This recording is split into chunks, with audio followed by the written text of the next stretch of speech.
Welcome to my channel. प्यारे बच्चों, आज हम सीखेंगे चे से बनने वाले अल्फाज। चे से चूजा, चे से चिड़िया, चे से चाबी, चे से चीनी,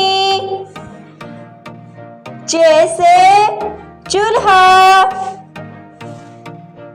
चे से चम्मच, चे से चावल, चे से चूहा। Thanks for watching my videos. अगर आपको हमारे वीडियोस पसंद आ रहे हैं तो इन्हें लाइक करें, शेयर करें और सब्सक्राइब करें। मिलते हैं नेक्स्ट वीडियो में, तब तक के लिए अल्लाह हाफिज।